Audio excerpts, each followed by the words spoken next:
디모데후서 3장 15절 말씀입니다. 또 어린아이 때부터 네가 거룩한 성경 기록들을 알았나니 그것들은 능히 너를 지혜롭게 하여 그리스도 예수님 안에 있는 믿음을 통해 구원에 이르게 하느니라. 모든 성경 기록은 하나님의 영감으로 주신 것이로 교리와 책망과 바로잡음과 의료 교육하기에 유익하니 이것은 하나님의 사람이 완전하게 되어 모든 선한 일에 철저히 갖추어지게 하려 함이라. 아멘. 기도하겠습니다.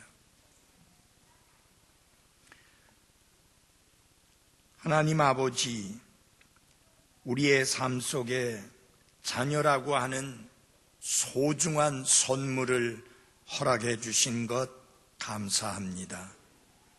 이 자녀들을 위하여 기도합니다. 저들이 일찍이 그리스도 예수님 안에 있는 믿음을 통하여 구원받고 자신이 구원받은 것을 확신하며 이제는 더 이상 자신을 위하여 살지 않고 저들을 위하여 죽었다가 다시 살아나신 그리스도를 위하여 사는 것이 그 삶의 이유요, 그 삶의 목적인 것을 기억하고 살아갈 수 있도록 우리의 자녀들을 하나님 지켜주시고 굳게 세워주시고 보호하여 주옵소서. 이 자녀들을 양육하는 부모님들에게 하나님께서 지혜와 믿음을 더해 주시어서 이 소중한 자녀들을 잘 양육할 수 있도록 하나님의 은혜가 함께해 주옵소서. 예수님 이름으로 기도했습니다. 아멘.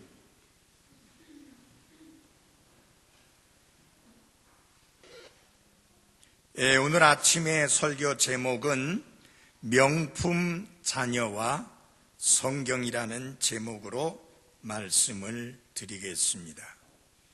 사전에 보니까 명품이라는 말의 의미가 뛰어나거나 이름난 물건, 이 마스터피스, 이 명품이라고 하는 게 뛰어나거나 이름난 물건 또는 그런 작품을 명품이라 한다, 그렇게 되어 있습니다. 저는 우리의 인생에 가장 명품이 있다면 하나님께서 우리에게 허락해 주신 자녀들이야말로 명품 중에 명품이라고 말씀드릴 수 있습니다. 하나님의 걸작품이기 때문에 명품임에 틀림없습니다. 이 명품 자녀들, 그들의 삶에 중요한 게 무엇이냐? 여러 가지 중요한 게 많이 있겠지만 가장 중요한 것은 성경입니다. 그래서 명품 자녀와 성경이라는 제목으로 말씀을 드리겠습니다. 사도 바울은 디모데에게 이렇게 말했습니다.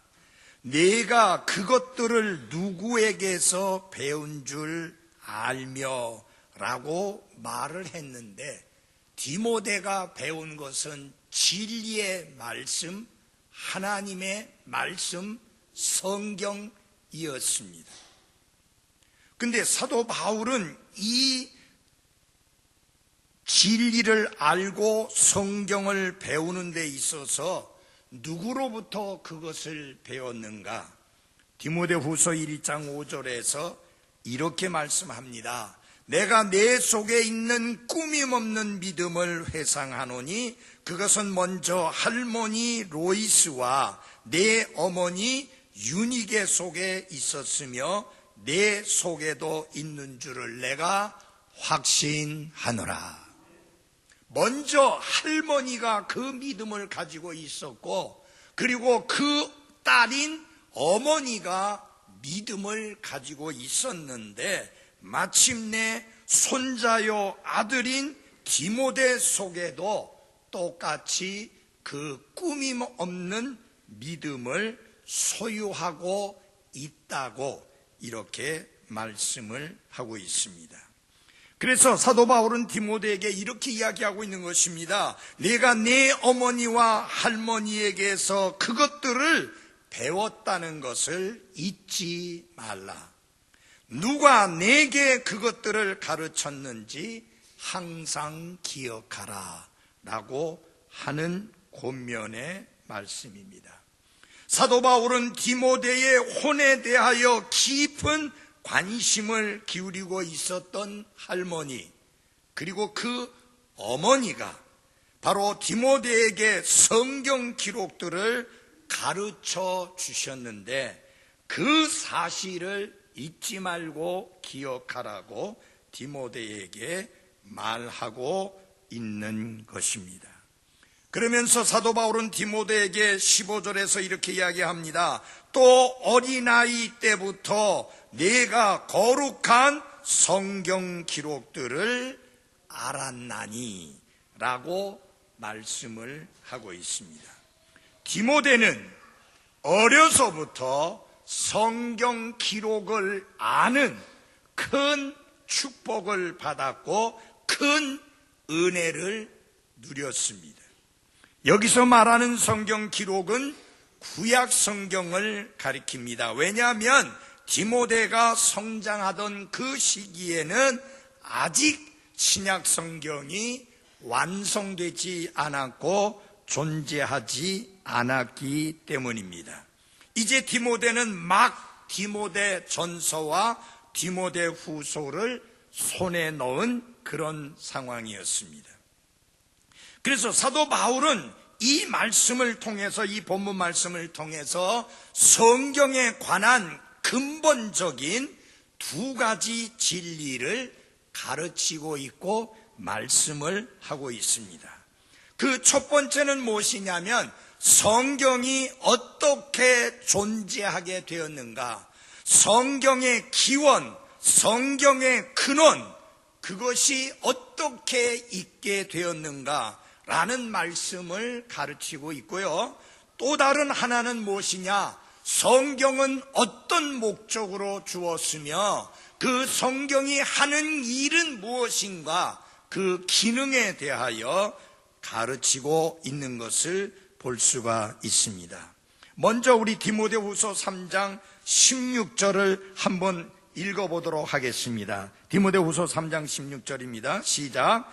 모든 성경 기록은 하나님의 영감으로 주신 것으로 교리와 책망과 바로잡음과 의로 교육하기에 유익하니, 성경이 어떻게 있게 되었느냐, 하나님의 영감으로 성경이 있게 되었다는 것을 가르치고 있는 것입니다. 그래서 이 성경의 거룩한 저자이신 하나님에 대하여서 사도 바울은 분명하게 디모데에게 말씀을 하고 있습니다. 여러분, 종종 우리가 보게 되면 디모데 전서 저자, 디모데 후서 저자, 마태복음 저자라는 그런 글을 보게 되는데, 여러분, 마태든 사도 바울이든 누가든 요한이든 마가든 어느 누구도 성경의 저자일 수 없고, 그들은 성경을 기록하는 기자의 역할을 했을 뿐이고, 성경의 저자는 오직 하나님 자신이십니다. 성경이 분명히 말씀했잖아요. 모든 성경 기록은 하나님의 영감으로 주어진 것이다. 그 말은 무슨 말이냐면 성경의 저자는 하나님 자신이라고 하는 뜻입니다.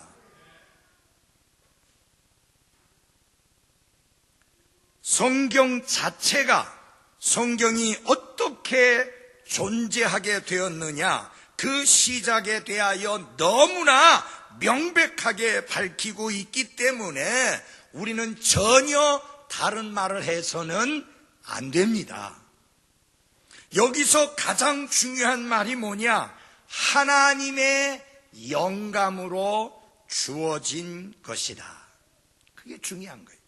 이 영감이라고 하는 말은 어떤 뜻이냐면은 하나님께서 숨을 내쉬었다라고 하는 뜻인데, 곧 모든 성경 기록에는 하나님의 숨결이 있었다라고 하는 이야기입니다. 우리가 믿는 믿음은 무엇이냐? 하나님의 성경을 기록하는 그 사람을 영감한 것이 아니라 말씀, 단어 하나하나를 하나님이 영감하신 것을 믿습니다.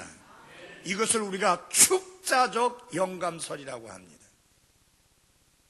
다시 말하면 단어 하나하나, 문장 하나하나, 모든 말씀 하나하나에 하나님의 숨결이 함께 하셨다. 그래서 사람을 영감한 게 아니라 말씀을 영감하셨다. 단어 하나하나에 하나님이 호흡을 불어넣으셔서 그 말씀이 존재하게 되었다. 그러므로 모든 성경 기록은 마태로부터 나온 것도 아니고 바울로부터 나온 것도 아니고 하나님으로부터 나왔습니다. 그래서 우리가 모든 성경 기록을 가리켜서 뭐라고 말하느냐? 하나님의 말씀이라고 하는 것입니다. 여러분 오해하지 마십시오. 이 모든 성경 기록은 다 하나님의 영감으로 된 것으로 이 말씀 가운데 하나님의 영감이 되지 아니한 단어나 구절은 전혀 없습니다. 모든 성경 구절이, 모든 단어가 하나님의 영감으로 기록되어졌습니다.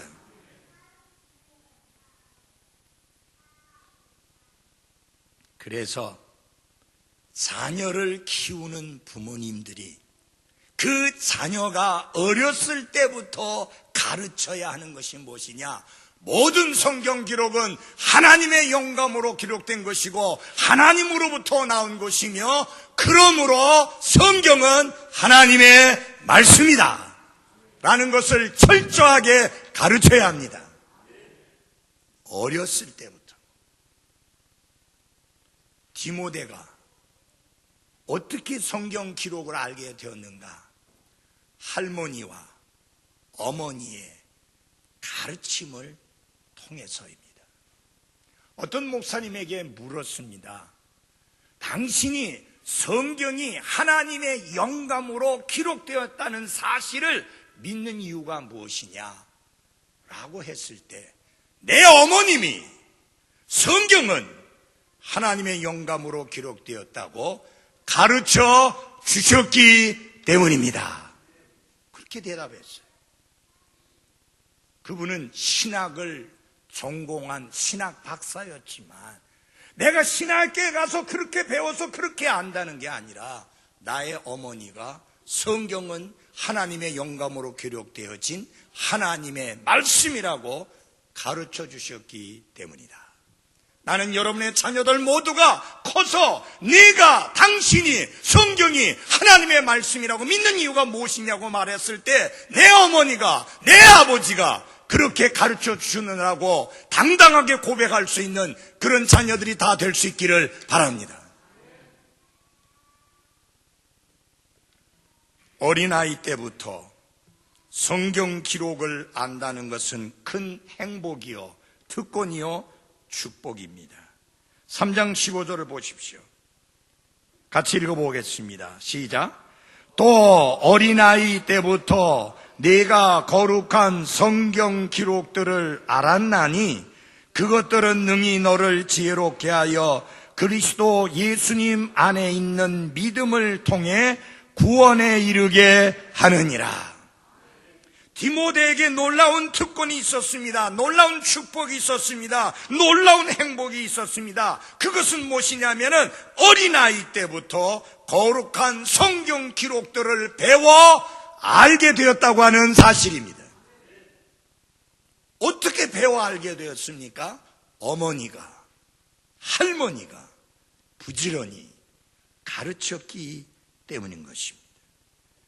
어린아이 때가 성경을 배우기에 가장 알맞은 시기요, 어린아이는 배움의 시기이기 때문에 이때에 우리 부모들은 부지런히 열심히 힘을 다하여 성경은 하나님의 말씀이라고 분명하게 가르쳐 주어야 합니다.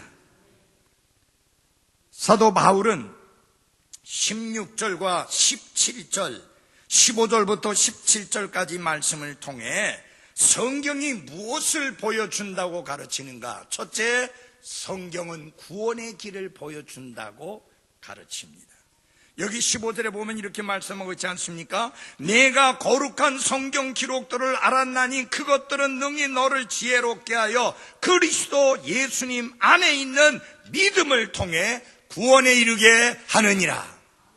여러분 주위에서 잘 들어주십시오. 어린아이 때부터 확실하게 가르쳐 줘야 되는 것이 뭐냐? 그리스도 예수님 이외에는 구원의 길이 없으며 오직 그리스도 예수님 안에만 구원이 있고, 그것도 행위와 노력을 통해서가 아니라 믿음을 통해서 구원을 얻는다는 것을 분명하게 가르쳐 주어야 하는 것입니다.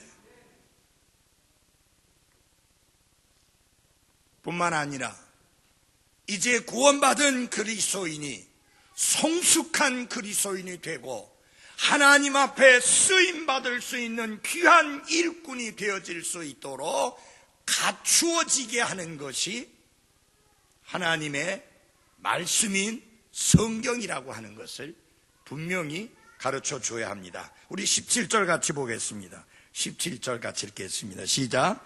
이것은 하나님의 사람이 완전하게 되어 모든 선한 일에 철저히 갖추어지게 하려 함이니라. 자, 내 자녀가 돈을 많이 벌 수 있는 일에 철저히 갖추어지도록 애를 쓰는 부모들이 많습니다. 내 자녀들이 출세하도록 하기 위해서 철저히 갖추어지도록 애를 쓰는 부모들이 많습니다. 그러나 정말 여러분이 힘써야 될 것이 뭐냐? 내 아이가 구원받은 사람으로서, 그래서 하나님의 사람으로서 하나님 앞에서 선한 일을 행하는데 철저하게 갖추어진 하나님의 사람이 될 수 있도록 훈련시키고 가르치시고 준비시키는 일에 최선을 다해야 하는 것입니다. 이것이 하나님께로부터 자녀를 선물로 받은 부모들이 해야 될 아주 가장 중요한 일입니다. 이렇게 양육하면, 이렇게 자녀들을 키우면, 이렇게 자녀들을 가르치면 훗날에 그 자녀가 아버지 어머니의 마음에 비수를 꽂는 그런 일은 전혀 일어나지 않습니다. 자녀로 인하여 눈물 흘리는 일이 일어나지 않습니다. 그 다음에 우리 3장 16절에 보면 우리 부모가 아이들에게 가르쳐야 될 아주 중요한 것이 나와 있습니다. 3장 16절 같이 읽어보겠습니다. 시작. 모든 성경 기록은 하나님의 영감으로 주신 것으로 교리와 책망과 바로잡음과 의로 교육하기에 유익하다. 이 무슨 말이냐?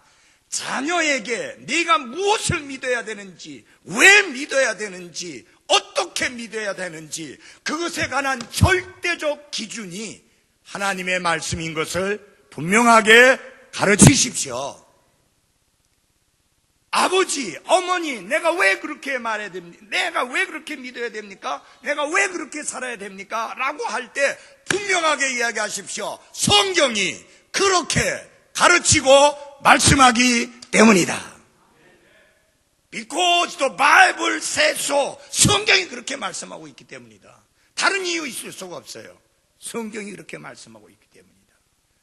그 다음에 아버지, 어머니, 내가 잘못된 거 어떻게 알아요? 다른 사람 다 괜찮다고 하는데 왜냐하면 성경이 잘못되었다고 말씀하고 있기 때문이다.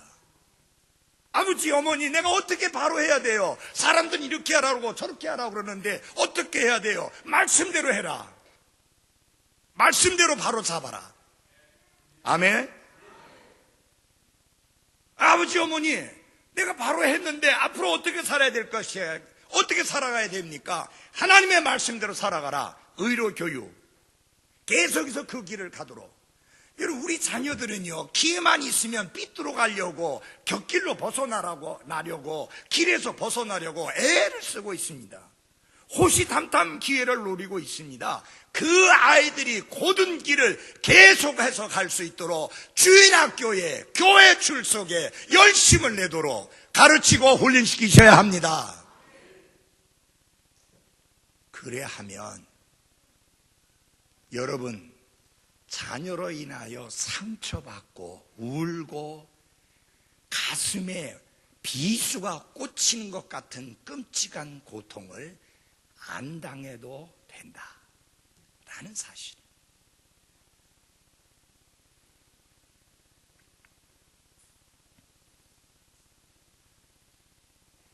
자, 이 하나님의 말씀이 이렇게 중요한데, 이 성경에 대해서 우리 자녀들이 어떻게 반응을 보이며 살도록 가르쳐야 할 것인가, 간단히 몇 가지만 말씀드리겠습니다.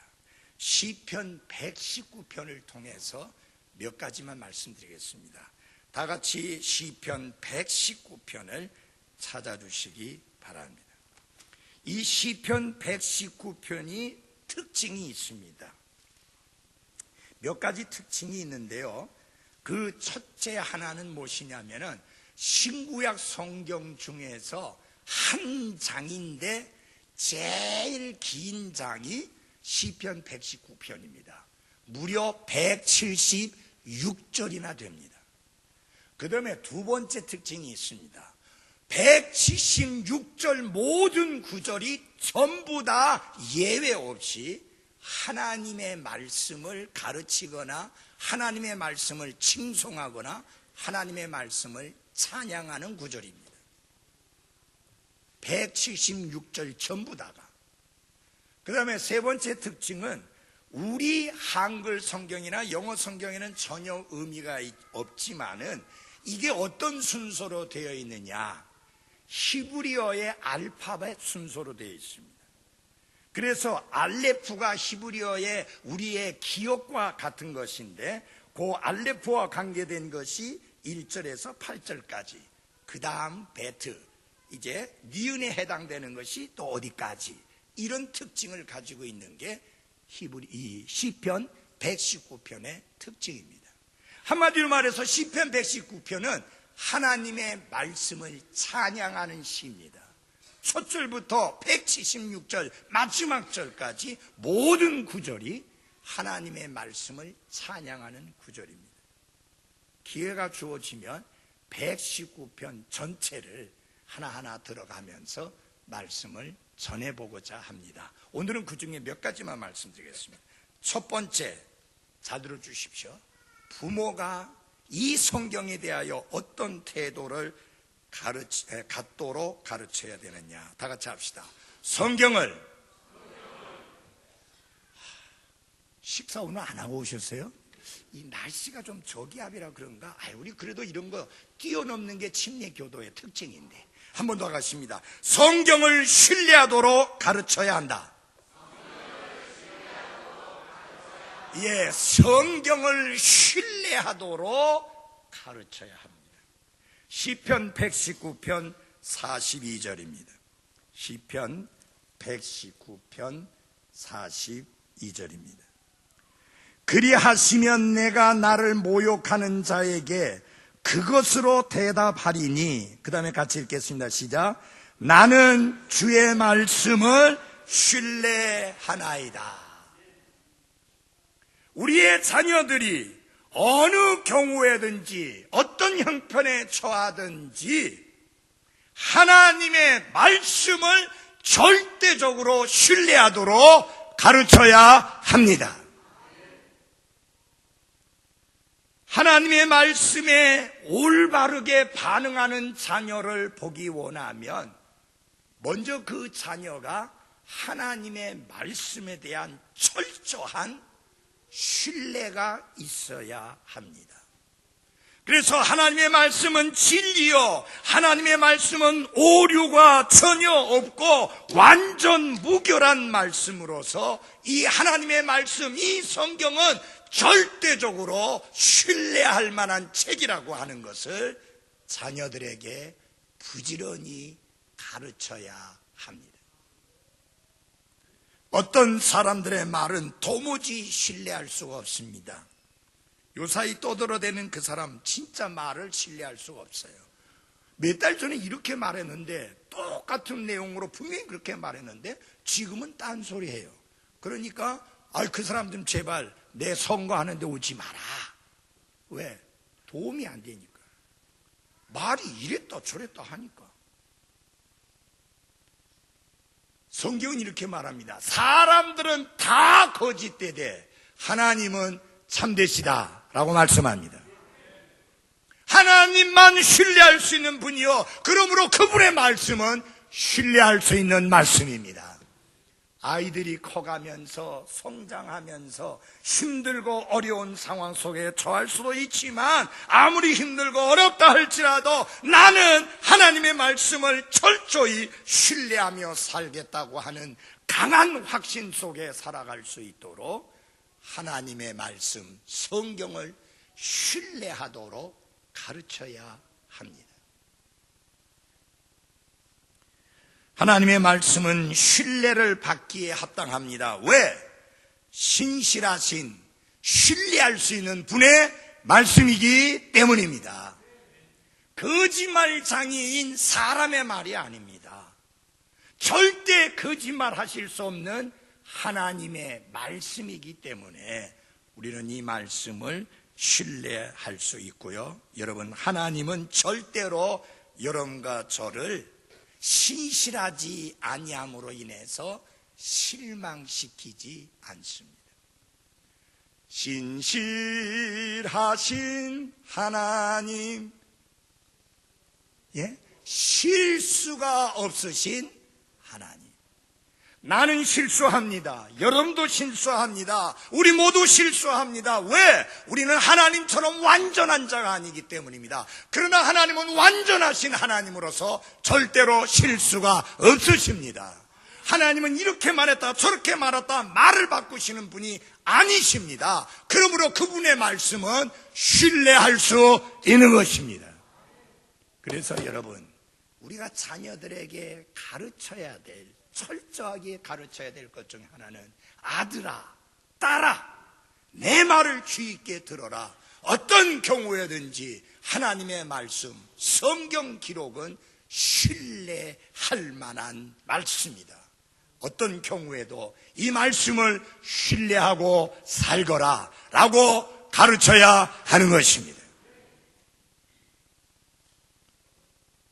성경은 하나님의 신실하심은 모든 세대에 이른다라고 말씀을 하고 있습니다. 우리가 첫째 가르쳐야 될 것 중에 하나가 자녀들이 성경을 신뢰하도록 가르쳐야 됩니다. 두 번째로 다 같이 합시다. 성경을 크게 사랑하도록 가르쳐야 한다. 성경을 사랑하도록 가르쳐야 합니다. 우리 시편 119편 127절을 보겠습니다. 127절입니다.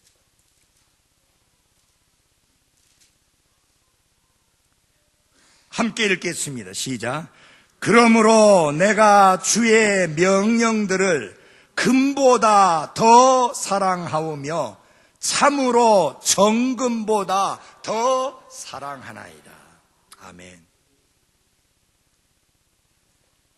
167절에 보면은 내 혼이 주의 증언들을 지켜 싸우며 내가 그것들을 지극히 사랑하나이다. 그렇습니다. 우리의 자녀들이 하나님의 말씀을, 성경을 사랑하되 지극히 사랑할 뿐만 아니라 금보다 정금보다 더 사랑하도록 가르쳐야 합니다.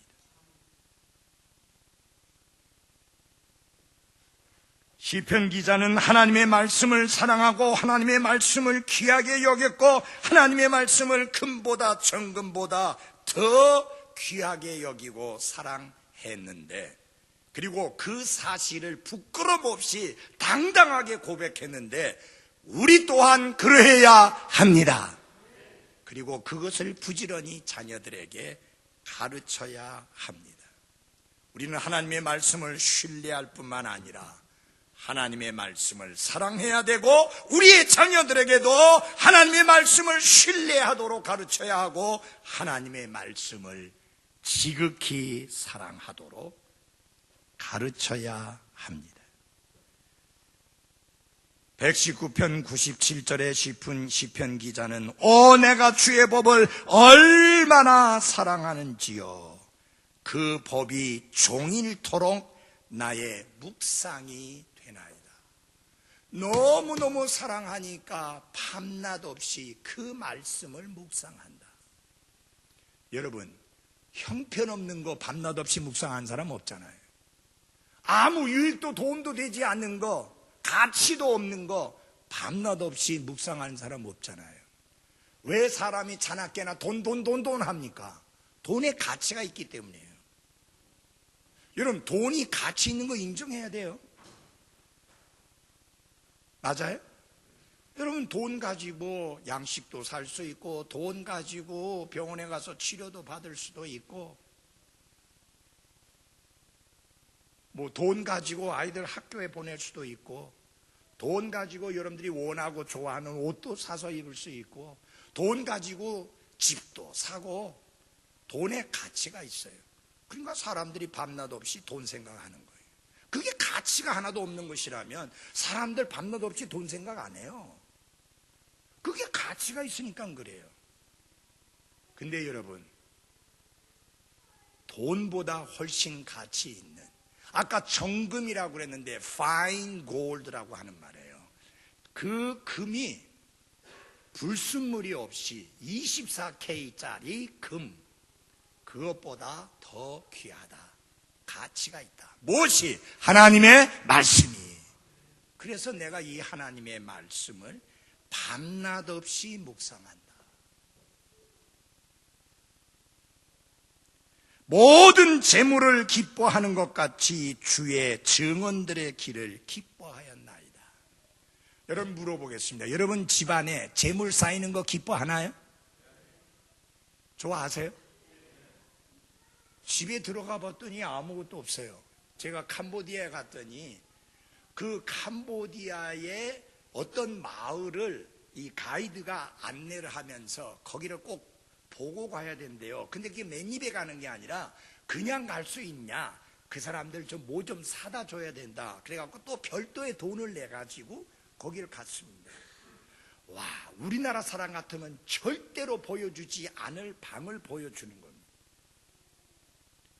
2층에 이렇게, 왜냐면 거기는 이제 비가 많이 오고 이러니까 홍수가 나고 그러면 곤란하니까 끄떡 올려가지고 집을 지어놨으니까 말이 2층이지 1층이죠. 거기를 올라가서 볼 수 있대요. 올라가서 봤더니 정말 아무것도 없어요. 무슨 나무개짝 같은 거 하나 있어요. 그 외에는 아무것도 없어요. 이불도 없고 옷도 없고. 그래서 제가 물었어요. 이 옷 어디 가느냐고, 이불 어디 가느냐고. 이불은 더우니까 덮을 필요 없고 옷은 그냥 입고 있는 걸로 그냥 자고 일어나면 다시 그것으로 그냥 생활하고. 정말 우리 옛날에 가난했어도 그 정도는 아니었거든요. 그 사람들이 우리나라 와가지고 우리나라 사람들이 사는 집에 가서 보면 눈이 휘둥그레 뒤집어질 거 아니에요. 이렇게 사는 길도 있는가. 재물이 늘어나는 건 기쁨 맞아요. 나는 여러분의 집안에 재물이 늘어나는 기쁨이 있게 되기를 바랍니다.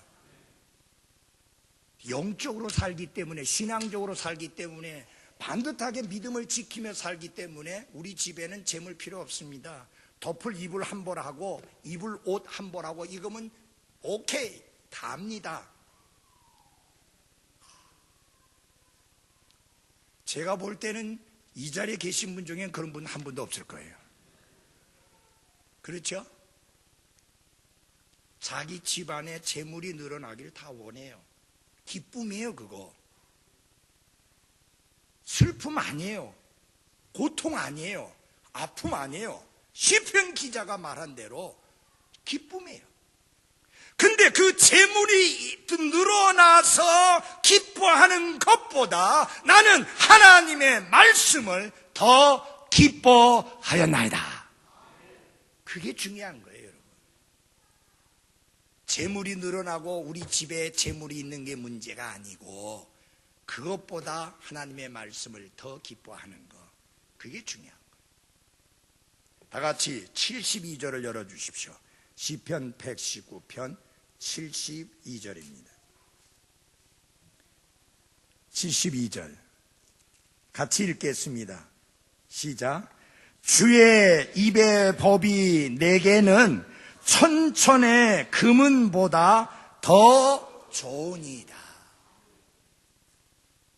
예, 천천의 금, 이 도대체 얼마나 많은 걸 말하는 건지, 어마어마한 금과 어마어마한 은보다 더 좋다. 여러분 다 보세요. 시편 기자가 금과 은이 싫다는 말이 아니에요. 좋은데 그것보다 더 좋다.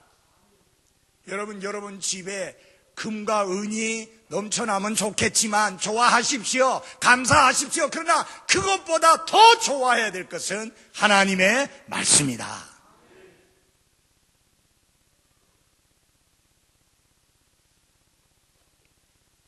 근데 금과 은이 있거든 사용하고 쓰십시오.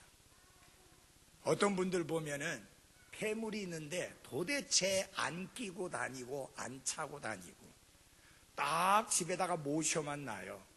그러다가 도둑이 들어와서 훔쳐가면 얼마나 억울해요. 여러분, 하나님이 주셨거든 끼고 차고 누리세요. 하나님 주신 거면.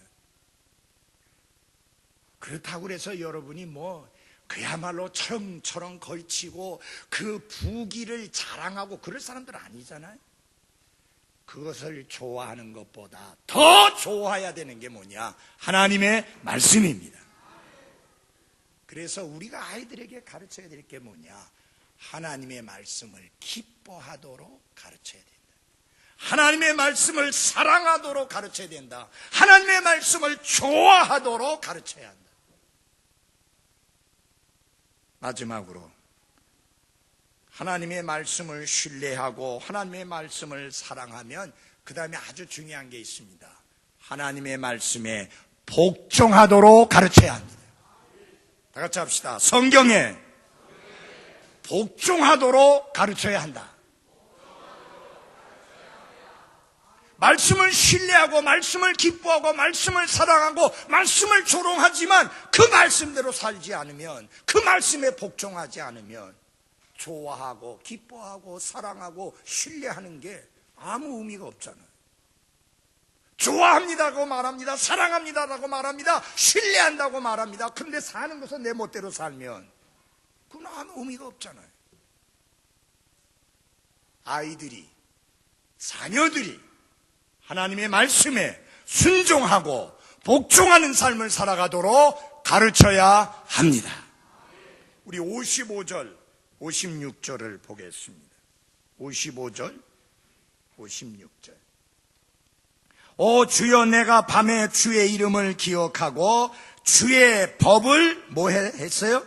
지켰나이다. 내가 주의 훈계들을 지켰으므로 이것을 소유하였나이다. 여기 지켰다라는 말씀이 나오는데 그 말씀의 의미가 뭐냐? 순종했다, 복종했다, 그 말입니다. 무엇보다도 중요한 것은 하나님의 말씀에 복종하는 것입니다. 하나님께서 우리에게 새 생명을 주시고 구원해 주시고 하나님의 자녀 삼아 주시고 새로운 창조물 되게 하신 이유가 무엇이냐? 하나님의 명령들을 지키게 하기 위함이다. 그래서 119편 145절의 시편 기자는 이렇게 고백합니다. 오 주여, 내가 온 마음으로 부르짖어 싸우니 내 말을 들으소서. 내가 주의 법규들을 지키리다. 내가 지키겠다, 순종하겠다, 복종하겠다 라는 말씀입니다. 우리가 자녀들을 가르치는데 무엇하도록 가르쳐야 됩니까? 하나님의 말씀, 성경을 신뢰하도록 가르쳐야 되고, 그 성경을 사랑하도록 가르쳐야 되고, 그리고 마지막으로 그 성경에 복종하도록 가르쳐야 합니다. 제일 중요한 부분이죠. 너희는 말씀을 듣기만 해서 자기 자신을 속이는 자가 되지 말라고 말씀했는데, 우리 자녀들이 말씀을 듣고 알면서 그 말씀을 행하지 아니하므로 자기 자신을 속이고 기만하는 그런 인생을 살지 아니하도록 하나님의 말씀에 복종하는 삶을 살도록 가르쳐야 합니다. 여기 부모님 중에 자신의 자녀가 하나님의 말씀에 복종하는 삶을 살지 아니함으로 말미암아 가슴이 미어지는 부모님들이 계십니다. 한때 그 아이들은 교회 안에 머물러 있었습니다. 한때 그 아이들은 교회 안에서 찬양하고 영과 진리로 함께 경배했습니다. 부모님들은 그 아이들이 반듯하게 클 것을 기대했는데, 어느 날 그 아이들이 하나님의 말씀을 신뢰하지 않기 시작했고, 어느 날 그 아이들이 하나님의 말씀을 사랑하지 않고 기뻐하지 않게 되었고, 어느 날 그 하나님의 말씀을 복종하지 않게 되었습니다. 지금 부모의 걱정은 그 아이들이 잘 먹고 잘 살 것이냐라는 문제가 아니라, 저 아이들이 언제 다시 하나님의 말씀으로 돌아오고 하나님의 교회로 돌아와서 하나님의 말씀을 신뢰하고 하나님의 말씀을 사랑하고 하나님의 말씀을 지키는 자들이 될 것인지, 그게 가슴 아픈 기도입니다. 여기 좀 더 어린 자녀를 두신 분들에게 말씀드립니다. 아이들이 머리가 커가면서 그렇게 되기 전에 더 어렸을 때 부지런히 강하게 열심히 가르치시기 바랍니다. 하나님의 말씀을 신뢰하도록, 하나님의 말씀을 사랑하도록, 하나님의 말씀에 복종하는 삶을 살아가도록 가르치기를 바랍니다.